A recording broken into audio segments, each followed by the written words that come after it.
Welcome to Pet Sitter Confessional, an open and honest discussion about life as a pet sitter. Thank you to our sponsor today, Pet Sitters Associates, and our Patreon supporters like Beth, Claire, Adriana, Becky, Doug, and Laura. What's in a name? That which we call a rose by any other name would smell just as sweet. William Shakespeare uses that line in his play Romeo and Juliet to convey that the meaning of things is totally irrelevant. But as a business, though, the names and the terms we use are very important. We recently did a poll on our Facebook group, Sitter Confessionals, and we asked the question, what do you call the service where you go to a client's home for a set period of time to care for their pets, but do not stay overnight? A little wordy, but it's important. And we got a lot of different responses, not surprisingly. Some people said pop-in checks or drop-ins, visits, checks, pet sitting, vacation visits. There were actually a wide gamut of answers. Yeah, it was really interesting to see just the variety of responses. And I think that kind of focuses on what each person was trying to get at and tell their clients that thing was for. Or I'm sure several people, like us for a long time, hadn't really thought about what that name was conveying. But the whole impetus for the question was because we've recently gotten some clients reaching out to us, and we're a little confused as to what exactly we offer. Somebody would call Colin and they would say, hey, I want pet sitting. And then Colin would kind of explain a little bit about what we do. And they would say, oh, you don't stay overnight? Well, they were looking for what we call a house sitter, but they call a pet sitter. Yeah. Turns out words are pretty hard, and they would always be pretty upset and kind of frustrated and lost and say like, well, I guess I don't really know where to go with this. And then we would sit here going, well, I can't help you with that aspect.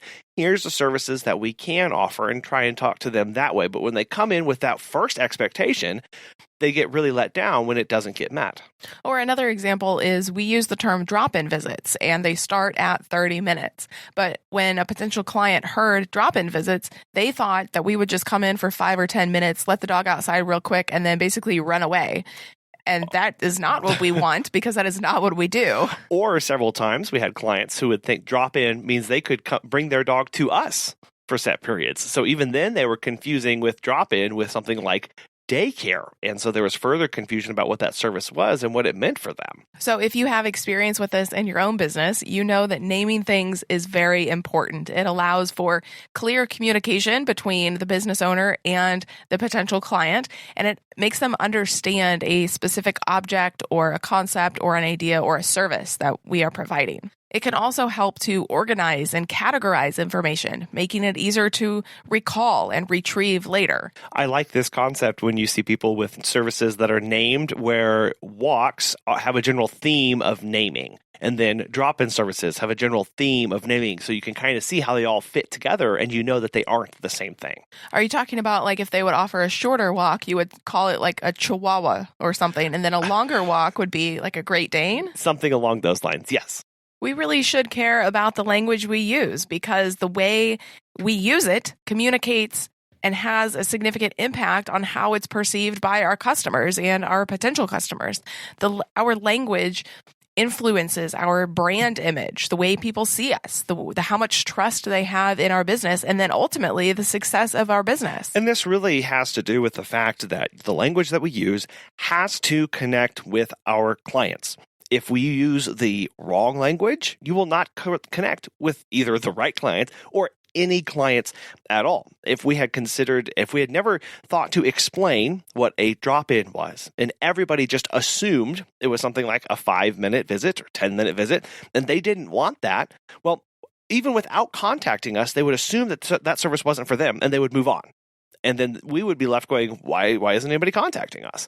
So having clear, consistent, and really appropriate language for your business, for your kind of business, for your locality, for your kind of clients, all of that can help you establish credibility. Megan, you said build trust and communicate our value effectively. What we're talking about here is communicating the value of the service. Because what happens with some service names is that they can be viewed as less valuable, less what that person's looking for.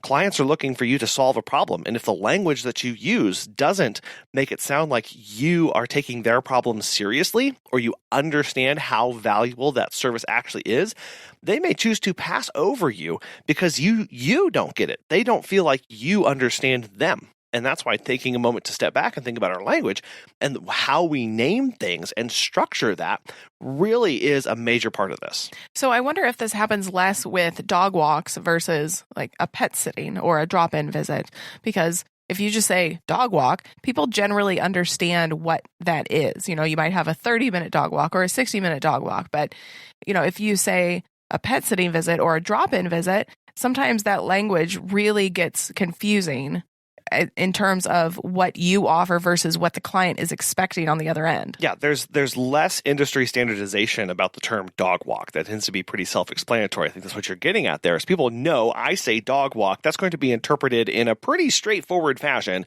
about what a dog walk is. Now, that's not to say that you as a company can go, well, we do dog walks a little different around here, and you can explain about how you add the water, you do the massage, you take them different places, you do all that can be extra on top of that. But that immediate meeting of their expectation is much more apparent for something like a dog walk versus pet sit, house sitting, drop-ins, vacation overnight care. Overnight. All of that tends to get really muddled.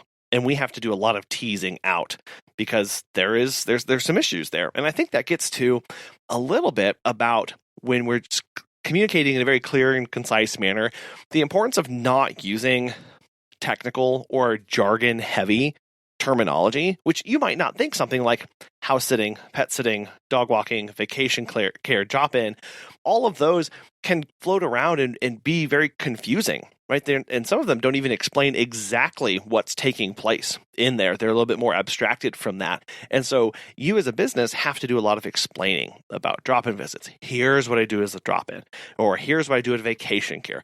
We as an industry have to explain a lot about how we conduct our services, because we know not just within the industry, but from company to company, everybody conducts it a little bit differently. So there is a little bit of tension there with, I'm going to use the same term, but somebody in a dog walking or pet care company the town over or in my same town may use that exact same term and mean something completely different. So it is hard to tease out some meaning there whenever you're trying to get communicating with your clients. And unfortunately, all of that can make it difficult for customers to understand exactly what we do and how we can help them, how we can solve their problems, which can lead to confusion and ultimately mistrust. Which we need to avoid at all costs, right? That's what we're trying to avoid. This is a very trust-based business. And if clients don't feel like they fully understand what they're getting into, they're going to come up a little bit on their guard. They're going to come up and assume that maybe something bad is going on, like you are trying to lead them astray because of the language that you're using or the names that you have your services called. This actually happens because when people get confused, they actually go into being fearful. They are afraid of the unknown. And we, as the business owners, have to accommodate for that and think through everything that we're doing so that that doesn't happen at any stage of our processes. But that's not to say that you can account for every single scenario that a client would do. Like if you offer overnight care, well, is the client going to think, is that overnight in my home, overnight in their home? Yeah, there is some role, obviously, in us explaining these kind of services, but we have to understand that not every person is going to fully automatically understand exactly what we do. And that if we get pushback, if we get a little bit more questions about from a particular client, that we can't jump to assumptions that they're frustrated, they're angry. And we can't get defensive on our end either. They just simply may want some clarification. Right, because of the unknown, right? They are confused. And we have to take the time to take a big, deep breath and walk them through that. And if you are getting repeat questions from potential clients, maybe take a minute to rename your services or think about why they are asking the questions that they are. Is your language confusing? Is there anything you can do about that? Yeah, do an audit, full audit of the language that you're using across your website, on social media, what you're saying in your reels, how you're showing all of these things. That's where people start to get confused when they go, oh, you're saying one thing, but it looks like another, and I have different expectations, or I had this past experience, and they're trying to match that up and see exactly what's going on. So that's a great idea of doing that full audit, scrape through every page, every post that you've been doing recently, and really ask your question. If I had no idea about what I did as a company or as a business, would this make sense? Would my pricing sheet make sense? Would my onboarding make sense? Would my service listings make sense? Would how I describe things make sense if I didn't inherently know how everything worked? And just putting yourselves in that client's shoes at that time will really help you to start going, oh, maybe it isn't as clear as I thought. Maybe I do need to use some different words. Or maybe have your cousin or your aunt look at it and say, what does this mean to you? And then try to match it up with what you actually do as a company. Something that is not confusing is Pet Sitters Associates. As pet care professionals, your clients trust you to care for their furry family members. And that's why Pet Sitters Associates is here to help. For over 20 years, they've provided thousands of members with quality pet care insurance. Because you work in the pet care industry, you can take your career to the next level with flexible coverage options, client connections, and complete freedom in running your business. Learn why Pet Sitters Associates is the perfect fit for you and get a free quote today at petsitllc.com. You can get a discount when joining by clicking membership Pet Sitter Confessional and using the discount code Confessional when you go to checkout to get $10 off. Check out the benefits of membership and insurance once again at petsitllc.com. People can often decide, they aren't for me without ever speaking to you just by reading the language on your website or Facebook page or Instagram. Or Google My Business. This is both extremely powerful in that it helps potential clients self-select and weed themselves out of using your services, but it can also be extremely detrimental if they are self-selecting out of our services based on a misunderstanding of what we're saying. Again, if that lady had not come and said, well, I thought your drop-ins were 5 or 10 minutes long, and we said, no, they start at 30 minutes. If she would not have come to us, and frankly, most potential clients are probably not going to reach out with a misunderstanding in hopes that you would clarify what you had said. So if she had not reached out and we had not said that, we probably would not have gotten her as a client. So let's walk through a couple of examples and see exactly how this all lines out. So one here that happens right from the very beginning, clients are looking at us and we say, you need to book a meet and greet. And they go, what? Or you need to book a new client onboarding. Which sounds a little scary. And that's exactly the point of a meet and greet. Sounds very familial, very easy, a very simple process, something that will just take a few minutes here and there. A new client onboarding does sound something that's much more severe, lengthy, important, intense, and really helps. Again, these two terms can help set the expectation for what the client is expecting on their end. How are they going to interpret that? So if you want to be available at all times and make it as easy as possible for anybody to use your service, or if they can book you at any time and you can spend however long they want at their house, and you just basically walk them through bit by bit everything at the meet and greet, then you would call it a meet and greet. Yeah, something that just sounds real easy. However, if you have a lot of policies to go through, if you want to make sure that this is serious, if you don't want fly-by-night clients, if you want people who are going to understand, maybe a good thing for this is maybe you're going to start charging for this. You're going to start charging for that first one. So new client onboarding sounds something that might be worth paying for. Again, here's that value, this inherent value that we are trying to communicate to our clients. Now, tell me everything that's included with that. If you have a lot of documents to go through, set up a lockbox, go through all of those things, and you're charging for it, well, new client onboarding may be a better term for that. However, it just all depends on how you're communicating this. Another good one is adventure hikes versus extreme exploration. So adventure hikes are you're going in the woods, going on trails, doing more than a dog walk, but with the extreme exploration, maybe you're climbing mountains. Maybe you are skiing down a hill with a dog. It does have that conjure of extreme sports, extreme things, really athletic, getting out there, doing all these things. Again, if you want those kind of clients, those high intensity alpine dogs and going out and fording rivers and busting through snowbanks, extreme may be the thing for you. If you're trying to move people from your neighborhood walk to something there, you're going out on a nearby trail and you're trying to focus on those kind of clients who think that would be fun, adventure hikes is a little bit softer sounding, but still sounds kind of adventurous for especially for people in a more urban setting. And then a classic one here is overnight care versus house sitting. So overnight care, again, we have to define the terms. Is it in my house? Is it in your house? Overnight care here can mean just staying overnight. So just doing 8, 9, 10 hours overnight, and then maybe come back in the middle of the day to provide an extra visit. Whereas house sitting can mean basically more than an overnight, maybe 24/7 care or 20-hour care, something more than just overnight.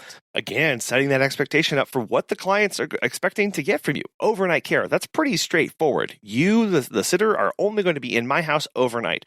House sitting, though, is a little bit broader, but you need to really define the terms. If I were to hear house sitting, I know, okay, that person is going to be spending a lot more time at my house, and I should have expectations of their presence on my property more than that. So if you're using the term house sitting and you don't mean that, you don't want people to expect you to be there 24/7, I would suggest using a different term. And that's where, I wonder why people always contact me and want me to stay 24/7. Is it because I'm using the term house sitting and they expect that? Well, do I need to disambiguate this through an FAQ page? Do I need to use a different term and be better at promoting what that actually is across my profiles? So for us, we were using the term drop-in visit. We had just a basic standard 30-minute drop-in visit, and we have since changed it to a pet sitting visit. So not pet sitting entirely because a lot of times people think pet sitting of, oh, you stay for a long time. It's just a visit. And so we have a 30-minute pet sitting visit and a 60-minute pet sitting visit. And this is just for our company and how we wanted to do it. But we really took a minute to think, we've been getting a lot of inquiries lately and a lot of questions of what a drop-in visit is, and we're having to clarify a lot over this. And we wanted to be more clear because we felt that the term drop-in was kind of an industry-specific term, and it's something that was a little bit more jargony, a little bit more technical, and it didn't exactly communicate to the client what we did. So branching that out and saying pet sitting visit or vacation visit allows us to specify not just what we're doing, but who's it for. And people immediately understand, pet sitting visit, they understand that's in my home. And visit versus a full house sitting, it's short term. So there is a time window there that for expectation of services. And it helps cut down a little bit on that confusion about what this exactly is and is it for me. But it's important to remember that it's not just services. It's language for social media and blogs as well. So if you are into blogs and you love writing them, make sure that you're not really using technical terms. And this can really come into play when you're really talking about veterinary things and specific pet care tactics and pet care tips. Always ask yourself, is this a term that I see a lot in my pet sitting, dog walking Facebook groups of people talking amongst themselves? If I don't really see that term out in the quote-unquote wild, out in the general public, I do not need to use this. I should not use this term or should not use this concept when communicating to others. There are a few key factors to consider when naming the services that you offer. If you are doing this for the first time or the 100th time, these are things to keep in mind. And the first one is clarity. So the name should clearly communicate the function or the benefit of the service. The next one is memorability. The name should be easy to remember and spell. So again, this is if you are doing a little walk, maybe it's a Chihuahua walk, or if you're doing a big walk, it's a Great Dane walk. I was thinking the same thing. If you start to go down those, especially those themes you're using in breed names, you don't want to label something the Belgian Malinois Super Extreme Deluxe Hyper Walk. Nobody's going to be able to spell that, and they're going to not be able to find your service whenever they're actually looking for it. And then there's relevance. The name that you pick should be relevant to the service and the target audience that you're trying to reach. Distinctiveness is another important aspect. It should be unique, not super unique where people aren't going to remember it or spell it, but it needs to not be easily confused with other services or businesses, especially if you have a lot of dog walkers or pet sitters in your area. And the last one is branding. So the name should align with your overall brand strategy and messaging. So if you are a super high-end premium company, maybe you offer a premium dog walk or a premium overnight visit, whatever you decide to do. But if you are high end, make sure you are using high end names. Or if you have a pretty unique name for your business, you tie in different aspects of that into each service title so that people know, oh, that's the walk offered by that company, so that you can continue to have that branding there. Or maybe it's your high end, or maybe you're kind of the funky, fun loving kind of business. Well, find names for your service that tie that in as well, that captures people's attention and helps them see what kind of company you actually are. You can also conduct market research to see what others are calling similar services and see what language your target audience is using to describe the problem you solve or service you provide. It's highly unlikely that even if there is another pet sitter or dog walker down the street or in your same neighborhood, that they offer the same services in the exact same way that you do. So they're going to be a little bit different. And so we're not copying anybody here, but we're just seeing what they're using, what they're doing. And doing market research can be kind of hard because you're trying to get in front of potential clients about your services. So one way to do this, just one possible way, is to create 2 different social media posts, 2 different ads that you're going to run. In one of them, use your existing name for that service that you're wanting to offer. And then in the second one, use the new name or a new variety of names. And then you can see what kind of responses you get, what kind of contacts people get through to you, and what kind of feedback that the results give you. And you can move forward from there. It's also a good idea to test the name with a sample of your clients. If you have a couple really good clients that have been with you for a long time, or maybe some that do this type of thing, see if it resonates with them and see if you can effectively communicate the value of your service to them. So, yay, surveys. Again, it's a topic we keep circling back to across the podcast, and we have several episodes on that as well. Basically, send out a survey to a select few clients that says something like, we are testing new names for the services that you already know and love. And then what you do is you give the example names that you want to use and ask for their feedback on them. Ask them for, does this communicate more about the service? Does this inform you what the services be? What are your expectations for a service with this kind of title? And you can even ask, what would you expect to pay for a service that was named like this? But ultimately, it's your business. So if you don't like any of their responses, you don't have to go with any of them. But there you have to take and understand, okay, maybe I don't like their responses. I want to stick with the names that I have. You just have to understand that you may have to do more heavy lifting on your branding, on your marketing, on your FAQ page, on your outreach, on your education to help start associating the service, the value that it brings to the name that you're calling it. You are ultimately the one who has to tie those two together. And the bigger the differential, the harder that work is going to be and the more frustrated you may become. It may pay off at the end if you're really able to make it stick, but understand that there's the name and there's the service, and we have to tie them together as the business owners, and we want to make sure that they fit nicely together. So naming can be hard, but it doesn't have to be. If you have some naming tricks that you've come up with or figured out ways to easily troubleshoot naming of your services, you can email us at feedback@petsitterconfessional.com, or on Facebook and Instagram, we are at PetSitterConfessional. Thank you so much for listening today, and we really want to thank our sponsors, Pet Sitters Associates, and our Patreons for supporting us. If you would like to learn more about what that is and how to do it, head on over to PetSitterConfessional.com/support. We appreciate you listening, and we will talk with you next time.